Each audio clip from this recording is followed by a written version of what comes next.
Good morning all the students of JAC board standard 12। आज हम लोग लेके आए हैं आपके सामने जो मॉडल सेट जारी किया गया है जैक के द्वारा रांची से इंग्लिश कोर का मॉडल क्वेश्चन पेपर का सब्जेक्टिव पोर्शन। ऑब्जेक्टिव का आंसर जैक के द्वारा दिया गया है। सब्जेक्टिव का आंसर्स क्या होगा और कैसे लिखना होगा जिससे हमें ज़्यादा से ज़्यादा अंक प्राप्त हो, इस बात पे आज हम लोग चर्चा करेंगे। और वीडियो को अंत तक देखिए, आपको हर क्वेश्चन का आंसर्स बताया भी जाएगा और समझाया भी जाएगा। तो स्टार्टिंग में हम लोग देखते हैं कि हमें मिलता है सेक्शन ए। तो सेक्शन ए में है कॉम्प्रीहेंशन, और कॉम्प्रीहेंशन का मतलब है कि वहाँ पे आपको एक गद्यांश मिलेगा। तो एक छोटा सा गद्यांश है जो आप यहाँ पे देख रहे हैं, इसे आप अच्छे से पढ़ लेंगे और पढ़ने के बाद आपको क्वेश्चंस वहाँ पे मिलता है। तो इन क्वेश्चंस को हम लोग कैसे डील करें ये आप देखें। तो क्वेश्चन नंबर ए अब आपके नज़र के सामने है, where is the floating post office located in Srinagar. तो श्रीनगर में फ्लोटिंग पोस्ट ऑफिस कहाँ है।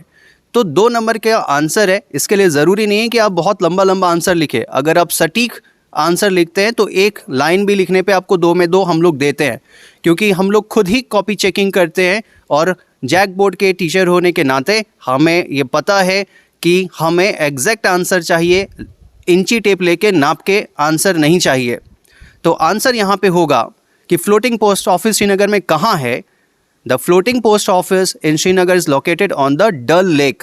तो डल झील, ये आप ध्यान रखेंगे, ये इसका आंसर है। आप सिर्फ अगर डल लेक भी लिख देंगे तो आपको 1 नंबर मिल जाता है, पर पूरा वाक्य आप लिखने का कोशिश करें तो आपको 2 में 2 आसानी से मिल जाएगा। अगले प्रश्न में हम लोग आते हैं, जहाँ पे आप देख पा रहे हैं, what does the floating post office claim to be. मतलब फ्लोटिंग पोस्ट ऑफिस जो था वो क्या चीज़ होने का दावा करता है। तो आंसर है, it claims to be the first floating post office of the only one in the world. तो ये दावा कर रहा है कि दुनिया का पहला और इकलौता फ्लोटिंग पोस्ट ऑफिस है। फ्लोटिंग मतलब तैरता हुआ पोस्ट ऑफिस है ये। सेकेंड क्वेश्चन देखते हैं, what is special feature of this post office. ये जो पोस्ट ऑफिस है इसका फीचर क्या है। तो आंसर में देखते हैं, it let's us avail of all the regular postal services available in the country while being afloat. तो ये इकलौता ऐसा पोस्ट ऑफिस है, रेगुलर पोस्ट ऑफिस है, जो लगातार काम करता है और देश में ये तैरते हुए सारा रेगुलर सेवा पोस्टल सर्विसेज हमें प्रदान करता है। क्वेश्चन नंबर डी है, what is special about the seal used in the post office. तो जो सील वहाँ पे जारी होता है उसका क्या खासियत है। आंसर है, the seal use on everything posted from floating post office is unique. कि हर सील जो है वो तो अपने आप में यूनिक है। Along with the date and address it bears, जिसमें तारीख और पता भी रहता है। The design of the boatman rowing on a shikara Dal lake. तो बोटमैन जो है वो पतवार चलाता और शिकारा पे, शिकारा हम आपको पता होगा कि छोटा सा नाव होता है ख़ास तरह का जो कश्मीर में पाया जाता है, तो वो चलाता हुआ फ़ोटो आपको दिखता है। क्वेश्चन नंबर ई है आपके सामने, what was the name of the floating post Office before 2011। तो 2011 के पहले इस फ्लोटिंग पोस्ट ऑफिस को किस नाम से पुकारा जाता था। आंसर है, it was called Nehru Park Post Office before 2011। तो इसका नाम था Nehru Park Post Office. Question number F है, who renamed it as the floating post office. किसने इसका नाम फ्लोटिंग पोस्ट ऑफिस रख दिया। आंसर है, it was renamed as floating post office by the chief post master John Samuel. तो John Samuel जो chief post master थे, उन्होंने इसका नाम फिर से रख दिया फ्लोटिंग पोस्ट ऑफिस।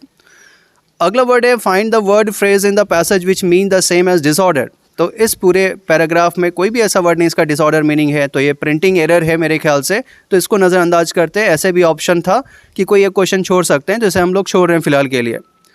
आगे देखते हैं, दूसरा फिर से एक पैराग्राफ आपको ऐसा ही दिखता है, जहाँ पे अरबियन डेजर्ट के बारे में बताया गया, वहाँ के लोगों के बारे में बताया गया है, वहाँ पे कैसे वो लोग घोड़े रखते हैं, ऊँट से क्या काम करते हैं, क्या खाते हैं, क्या पीते हैं, इन सब के बारे में वहाँ पे डिस्क्रिप्शन है। इसको आप पहले पूरा अच्छे से पढ़ लेंगे, और पढ़ने के बाद अब हम लोग जब दूसरे भाग में आते हैं नीचे, तो यहाँ पे आपको दिखता है क्वेश्चन। क्वेश्चन में आपसे कहा जाता है, on the basis of your reading of the above passage make notes on it in points. तो यहाँ पे आपको नोट्स बनाना है, ये ध्यान दीजिएगा, नोट मेकिंग है ये। तो नोट मेकिंग का एक ख़ास फॉर्मेट होता है, उस फॉर्मेट का पहले आप एक बार अपनी नज़रों से देख ले वो कैसा दिखना चाहिए। दिखने में वो बिल्कुल ऐसा आना चाहिए जहाँ पे पॉइंट्स और सब पॉइंट्स आता है, और अंत में इस जगह पे आप देख रहे हैं एब्रीविएशन बॉक्स, इसके जगह आप की बॉक्स भी लिख सकते हैं। अगर आपको एब्रीविएशन लिखना थोड़ा भारी लगता है, मुश्किल लगता है, तो आप यहाँ पे की बॉक्स भी लिख सकते हैं। तो की बॉक्स के अंदर हम क्या करते हैं, ऊपर शॉर्ट फॉर्म्स यूज़ करना अनिवार्य है। कम से कम 4-5 शॉर्ट फॉर्म्स आपको यूज़ करना है जो आसानी से समझ में आए। उसका शॉर्ट फॉर्म जो ऊपर प्रयोग करेंगे उसका फुल फॉर्म यहाँ लिखना होता है। ये होता है एब्रीविएशन बॉक्स का काम। तो एक बड़ा सा डब्बा जैसा आप देख रहे हैं और उसके अंदर एक छोटा डब्बा, ये फॉर्मेट है। इस फॉर्मेट में आप इसको बनाएंगे तो आपको फुल में फुल ईजीली मिलेगा। अब शुरू से देखते हैं। जब हमने पूरा चैप्टर पूरा का पूरा गद्यांश पढ़ा, तो अब नोट मेकिंग ऊपर हेडिंग दे देंगे, और हेडिंग देने के बाद हम लोग उसको अपने मर्जी से कोई भी 3, 4, 5 पॉइंट्स में डिवाइड करेंगे। जैसा आप यहाँ देख रहे हैं बोल्ड में, ये पॉइंट है फीचर्स, ये पॉइंट है फ्रूट्स एंड अवेलेबल्स, ये पॉइंट है वाटर सोर्सेज। तो ऐसे 4 से 5 पॉइंट्स आप बनाएंगे और उसके अंदर सब पॉइंट्स देंगे। तो यहाँ पे पहला पॉइंट है फीचर्स, तो full of sand and rock. तो फीचर क्या है अरेबियन डेजर्ट का, कि वो पूरा बालू और पत्थर से भरा हुआ है। दूसरा, very hot and less water is available, बहुत गर्म है और पानी वहाँ पे कम उपलब्ध है। फिर PPL, ये शॉर्ट फॉर्म पहले यूज़ किया, इसका मतलब है पीपल लिव इन टेम्प्ररी टेंट्स। तो पीपल जो है वहाँ पे टेम्प्ररी टेंट्स में रहते हैं। तो पैराग्राफ के अंदर ये सब आपको मिलेगा। फिर फ्रूट्स अवेलेबल, वहाँ क्या क्या फल मिलते हैं, तो स्वीट फिग्स और डेट्स। तो स्वीट फिग्स और डेट्स मतलब खजूर वहाँ पे मिलता है। वाटर सोर्स, पानी का सोर्स वहाँ पे क्या क्या उपलब्ध है, तो डेजर्ट स्प्रिंग्स, तो वहाँ पे छोटा छोटा डेजर्ट में स्प्रिंग्स है। और ओएसिस है, ओएसिस है नखलिस्तान जिसे बोलते हैं, कहीं कहीं रेगिस्तान में पानी का स्रोत होता है। फिर है वहाँ पे लास्ट में लव फॉर हॉर्सेस, इन लोगों को घोड़ों से बहुत प्यार है, इसके बारे में बताया गया है। तो डीप पॉइंट हम बनाएंगे और उसके अंदर सब पॉइंट ले रहे हैं। तो सब पॉइंट आप देख सकते हैं, कहीं 3 भी हो सकता है, कहीं 2 भी हो सकता है, फिर 3, कहीं 4, ये आपके सुविधा के हिसाब से, कोई हार्ड एंड फास्ट नहीं है। तो हॉर्सेस के बारे में क्या बताया गया है, have the finest horses of the world, उनके पास दुनिया का सबसे बेहतरीन घोड़ा होता है। Love horses like their wife and children, तो जैसे अपने बीबी और बच्चों से प्यार करते हैं लोग, वैसे वो अपने घोड़ों से प्यार करते हैं। फिर camels are use to carry loads, और जहाँ तक ऊँट का सवाल है तो उनसे वैसा कुछ प्रेम मोहब्बत नहीं है, लेकिन हाँ सामान ढोने में उनका प्रयोग करते हैं। तो ऊपर जो भी हमने शॉर्ट फॉर्म्स यूज़ किया, जैसे कि यहाँ पे आप देख सकते हैं पीपल, यहाँ पे देख सकते हैं टेम्परेरी, और यहाँ पे देख सकते हैं डेजर्ट, वो जो भी हम शॉर्ट फॉर्म यूज़ करेंगे 3, 4, 5, 6, वो सारा नीचे एब्रीविएशन बॉक्स में डालेंगे और उसको नंबरिंग करके मेंशन कर देंगे। जैसा यहाँ पे है, पहला अवेलेबल शॉर्ट फॉर्म डैश दे के full form, people full form, temporary dash दे के फुल फॉर्म, डेजर्ट डैश दे के फुल फॉर्म। तो इस तरह से आपका नोट मेकिंग ख़त्म आता है। दूसरा भाग में है आपका समरी राइटिंग। तो समरी राइटिंग में क्या करते हैं हम लोग, कि जो भी आपने वहाँ पे पढ़ा उसको अपने शब्दों में लिखना होता है, और आप अपने शब्दों में लिख पाएँ तो ये बहुत ही अच्छा। अगर अपने शब्दों में नहीं लिख पाते हैं तो आप कोशिश करें कि वहीं से सेंटेंसेस लें और थोड़ा कम ज़्यादा करके जो मुख्य बातें हैं वो यहाँ पे रख दें। यहाँ पे भी आपको टाइटल देना होता है। तो अरबियन डेजर्ट जैसा पहले लिया था फिर लिया, कोई दूसरा टाइटल भी आप देख सकते हैं। आंसर में कैसे लिख रहे हैं, the life in the desert of Arab is very difficult, कि अरब में जो जीवन है वो बहुत ही मुश्किल है। People have to walk on hot sand and rock, वहाँ पे गर्म रेत और पत्थर पे चलना पड़ता है। There is a very few option of drinking water and eatable items, वहाँ पे खाने पीने की बहुत कमी है, बहुत कम ऑप्शंस है।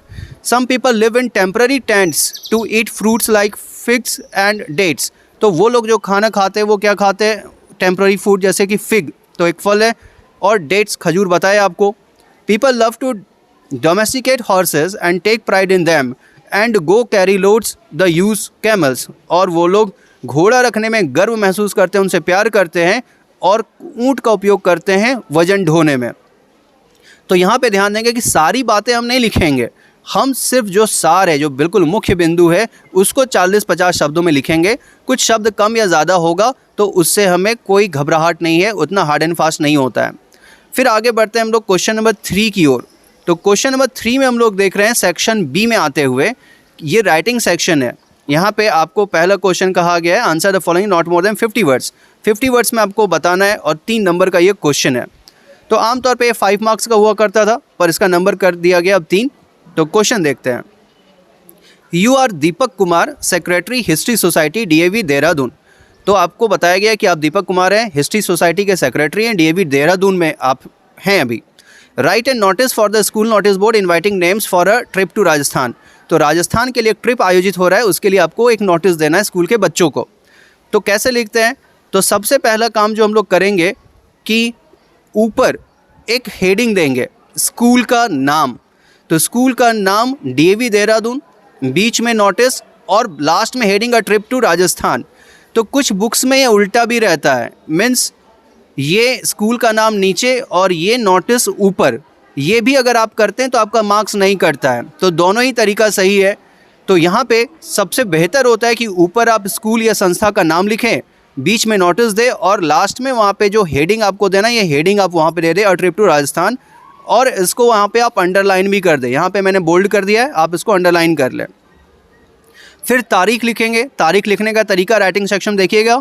आपको ऑब्जेक्टिव क्वेश्चन में पिछले साल भी बोर्ड एग्जाम में पूछा था कि डेट लिखने का सही तरीका क्या है। तो तरीका यही है, पहले महीने का नाम, फिर तारीख, फिर कॉमा देके वर्ष। तो ये तरीका हमेशा याद रखिए, जब भी राइटिंग सेक्शन में आप ऑब्जेक्टिव या सब्जेक्टिव करेंगे, डेट ऐसा ही लिखने का प्रयास करेंगे।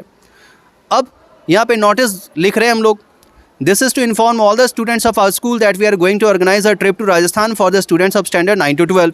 तो सारे बच्चों को ये सूचित किया जाता है कि हम लोग एक ट्रिप ऑर्गेनाइज कर रहे हैं जो कि क्लास 9 से लेकर 12 तक के बच्चों के लिए है। Those who want to be part of the trip are needed to get their names enrolled to their class teacher before 30th March. और वो सारे बच्चे जो ट्रिप में शामिल होना चाहते हैं वो अपना नाम चढ़वा लें, लिखवा लें अपने क्लास टीचर्स के पास 30 मार्च से पहले। तो ये ध्यान देंगे, 15 मार्च को नोटिस जारी कर रहे हैं, थोड़ा समय देंगे उनको, 30 मार्च तक जो है वो अपना नाम चढ़वा सकते हैं। फिर डिटेल्स। तो ये डिटेल्स जब आप देते हैं छोटा, तो आपको सेंटेंस कम लिखना पड़ता है और ग्रामेटिकल एरर होने के चांसेस कम हो जाते हैं और देखने में भी खूबसूरत दिखता है। तो डिटेल्स क्या है? डेट, कब से कब तक होगा पिकनिक, तो 15 से लेके 20 अप्रैल तक। फ़ी कितना रखा गया है? तो 3000 रुपया प्रति हेड, मतलब हर बच्चे को 3000 देना होगा। फिर डेस्टिनेशंस, कहाँ कहाँ जाएंगे? तो जयपुर और उदयपुर जाएंगे, 2 जगह जाएंगे। तो सारा जानकारी यहाँ पे आ गया, कब जाना है, कहाँ जाना है, कितना पैसा लगेगा, किस क्लास के बच्चे भाग लेंगे, कब तक नाम लिखवाना है। तो हर तरह का जानकारी यहाँ पे दे दिया। इसके बावजूद भी एक लाइन जो है आप अपने लगभग हर नोटिस में जोड़ सकते हैं, for more queries you can consult your respective class teachers. इसके बाद भी अगर कोई जानकारी चाहिए तो आप अपने संबंधित वर्ग शिक्षक से बात कर ले, उनसे समझ ले। नीचे नाम और उसके नीचे डेजिग्नेशन, तो ये हो जाता है नेम। ऑब्जेक्टिव के लिए भी याद रखिएगा, ऊपर नेम या सिग्नेचर, इसको दोनों चीज़ पुकारा जा सकता है, सिग्नेचर या नाम, दीपक कुमार, और नीचे डेजिग्नेशन मतलब पद नाम, तो सेक्रेटरी है हिस्ट्री सोसाइटी का। ये करने के बाद इसको पूरा चारों तरफ से बॉक्स में बंद कर देंगे जैसा आप देख रहे हैं। तो ये आपका नोटिस का काम खत्म हुआ। नेक्स्ट क्वेश्चन में आते हैं, क्वेश्चन नंबर 4 में, जहाँ पे बताया गया है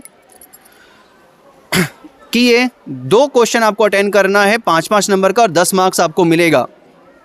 यू आर सुनिधि और Sunil living at C10 Harmu housing colony Ranchi. तो आपका नाम बता दिया गया, एड्रेस बता दिया गया। Write a letter to the editor of Hindustan Times about the inadequate and poor city bus services in the town. तो आपको वहाँ पे एक लेटर लिखना है हिंदुस्तान टाइम्स को, अखबार को, जहाँ बताना है कि आपको जो बस सेवा मिल रही है आपकी एरिया में वो इनएडिक्वेट है, मतलब अपर्याप्त है, काफ़ी नहीं है ये। और दूसरा कि वो पुअर सिटी बस सर्विसेज है, वो सिटी बस का जो सर्विसेज है वो अच्छी क्वालिटी का नहीं है।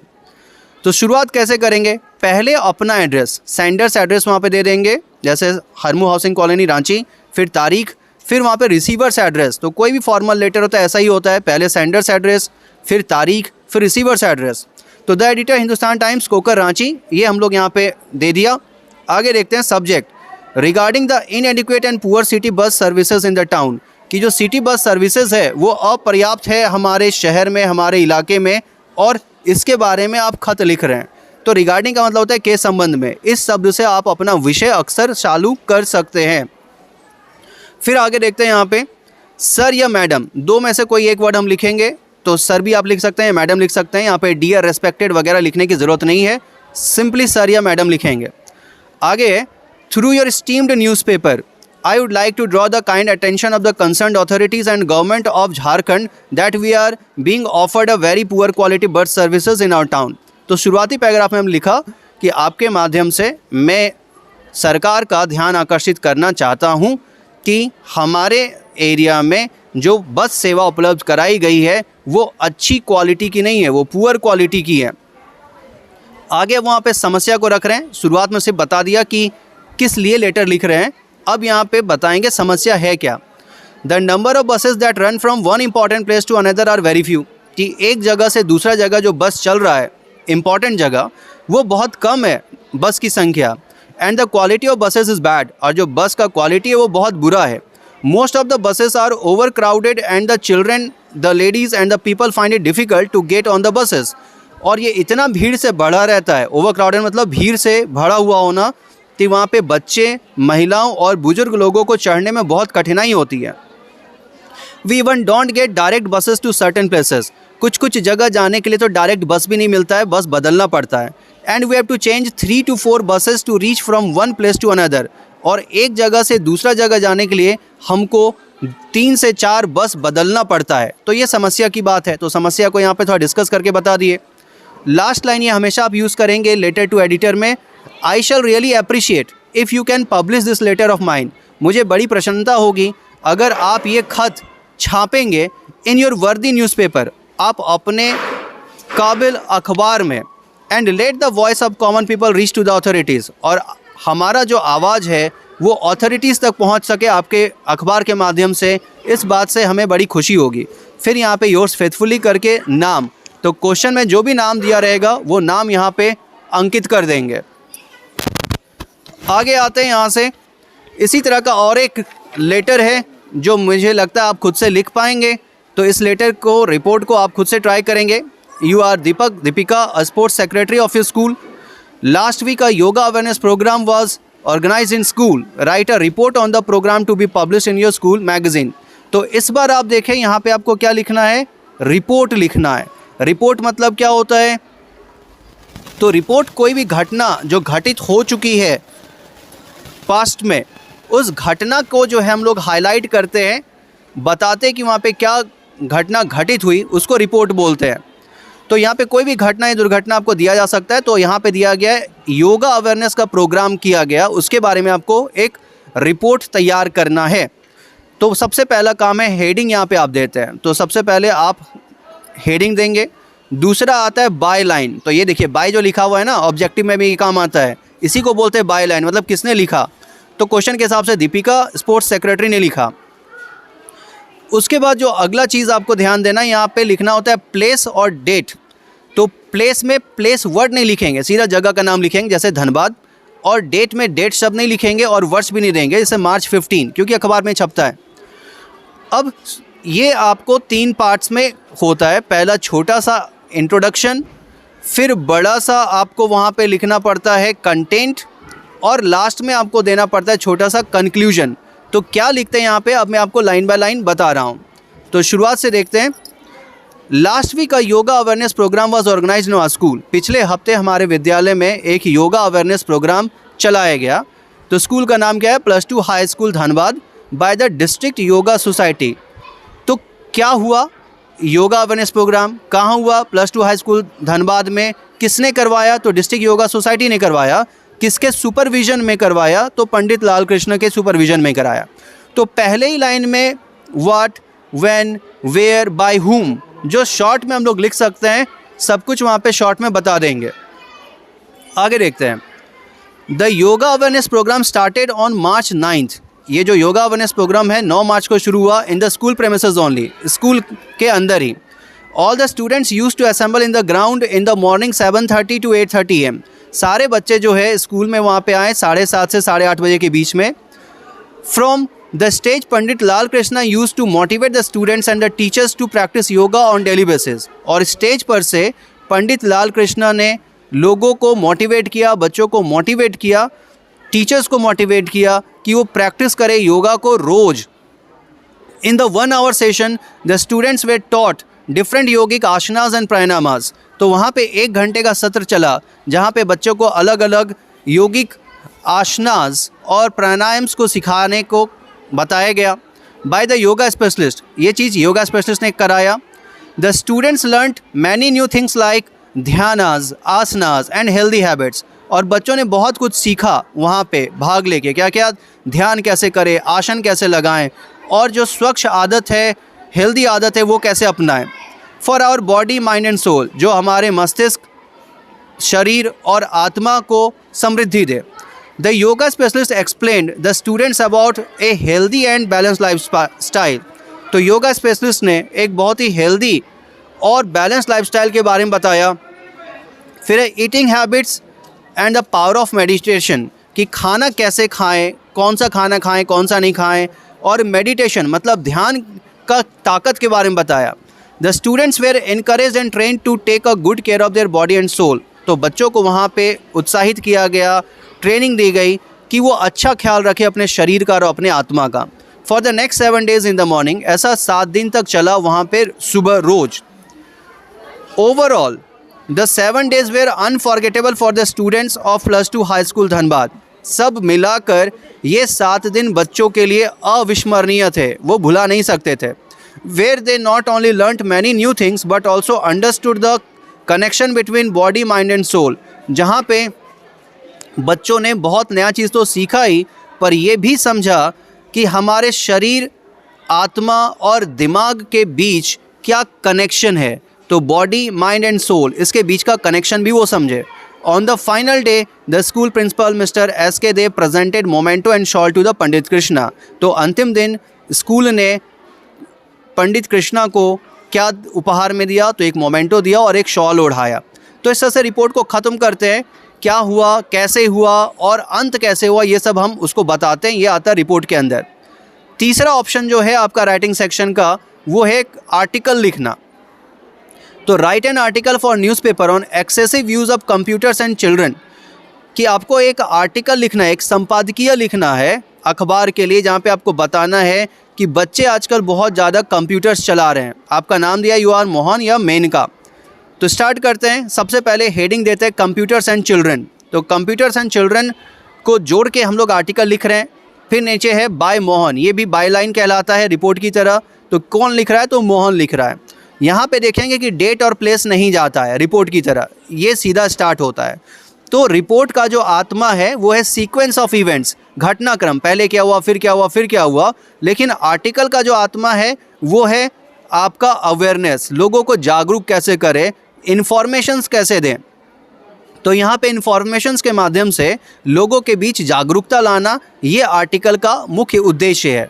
तो शुरू से देख रहे हैं हम लोग, यहाँ पे क्वेश्चन आपके सामने है और फिर हेडिंग के साथ, बाय लाइन के साथ हम लोग आर्टिकल स्टार्ट कर रहे हैं।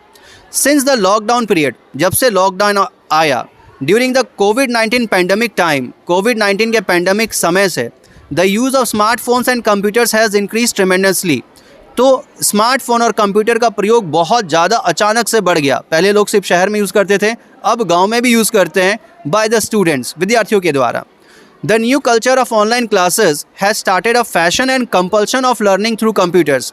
तो एक नया फैशन सा चल पड़ा है ऑनलाइन क्लासेस का, चाहे बड़ा शहर हो चाहे छोटा गांव हो, हर जगह ऑनलाइन क्लासेस चल रहे हैं और बच्चे इससे पढ़ाई का आनंद ले रहे हैं। लेकिन it has both pros and cons, इसका अपना फ़ायदा भी है और नुकसान भी है। प्रोज मतलब फ़ायदा, कॉन्स मतलब नुकसान। इट इज़ वेल सेड, ये बड़ा अच्छा कहा गया है। Excess of anything is bad, कोई भी चीज़ अगर बहुत ज़्यादा है तो बुरा होता है। Nowadays the students are excessively using computers for education and entertainment. आज के दिन बच्चे जो है कंप्यूटर्स का बहुत ज़्यादा यूज़ कर रहे हैं। किस चीज़ के लिए? शिक्षा के लिए भी और मनोरंजन के लिए भी, education and entertainment. In both the cases, दोनों ही स्थिति में, the students find themselves a victim of artificial lifestyle. दोनों ही तरह से बच्चे एक कृत्रिम जीवन शैली के चपेट में आ जाते हैं। Learning through books, games and much more satisfaction and develops concentration. तो बच्चे जब बुक पढ़ते हैं, गेम्स खेलते हैं, तो उनके अंदर बहुत ज़्यादा संतोष आता है और वो कंसंट्रेशन डेवलप कर पाते हैं। And playing outdoor games is a much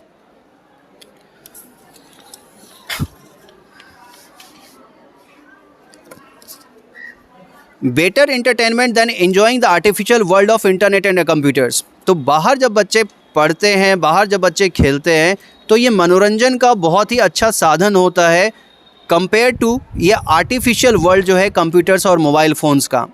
many of the students gate their eyes damage, बहुत बच्चों का आँख ख़राब हो जाता है।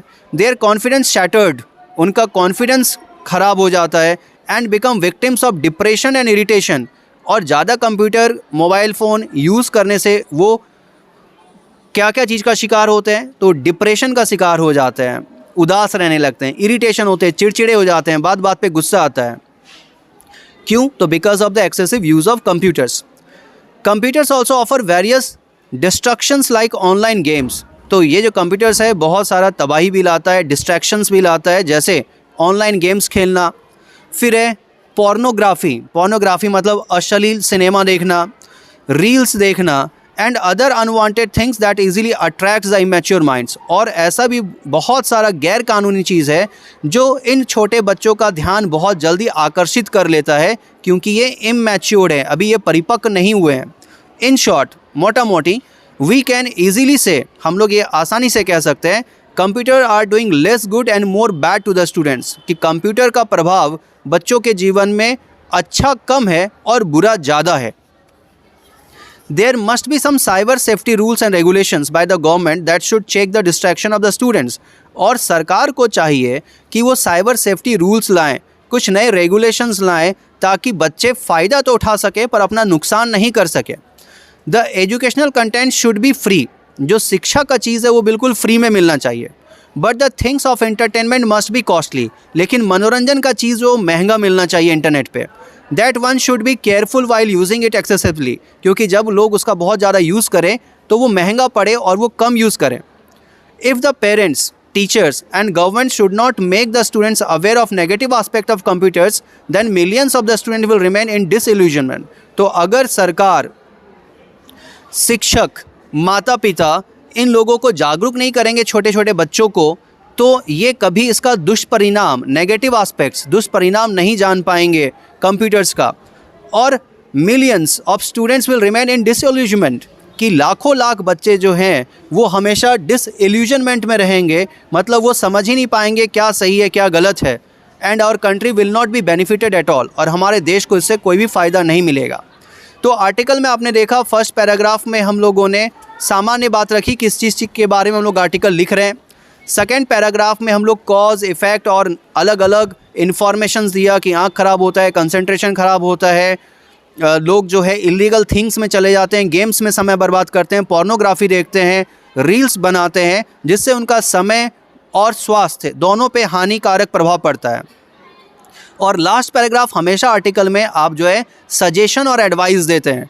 तो 3 पैराग्राफ इस तरह से आप बनाते हैं, तो जो भी समस्या है उसका समाधान कैसे होगा, सरकार का क्या योगदान है, आपका क्या योगदान है, माँ बाप समाज का क्या योगदान है, क्या कर सकते हैं, वो हम लोग अंतिम पैराग्राफ में लिखते हैं। यहाँ से आर्टिकल आपका बन जाता है। तो बच्चों, आज आपको सेक्शन ए और सेक्शन बी बताया गया, और अगले वीडियो में हम लोग सेक्शन सी मतलब लिटरेचर करेंगे। तो अगले 2 दिन के अंदर आपको सेक्शन सी भी मिल जाएगा। सारा क्वेश्चन आंसर्स हमने तैयार करके रखा है, आप ये देख सकते हैं। पर क्योंकि वीडियो लंबा बन रहा है इसलिए थोड़ा ब्रेक लेते हैं, आप लोगों को भी बोझ ना पड़े। और बहुत ही जल्द इस चैनल के माध्यम से हम लोग आपको अगला सेक्शन सी भी बताएंगे और कुछ गेस क्वेश्चंस भी देंगे जो ऑब्जेक्टिव के लिए है। जैक बोर्ड ने जो क्वेश्चंस दिया है वो बहुत कम है, पर्याप्त नहीं है, वो तो आप ज़रूर प्रैक्टिस करिए। उसके अलावा भी इस चैनल के माध्यम से आपको और ऑब्जेक्टिव क्वेश्चंस दिए जाएंगे चैप्टर वाइज, उसको आप पढ़ेंगे तो उम्मीद है आप फुल में फुल नंबर लाएंगे। धन्यवाद। जय हिंद, जय झारखंड।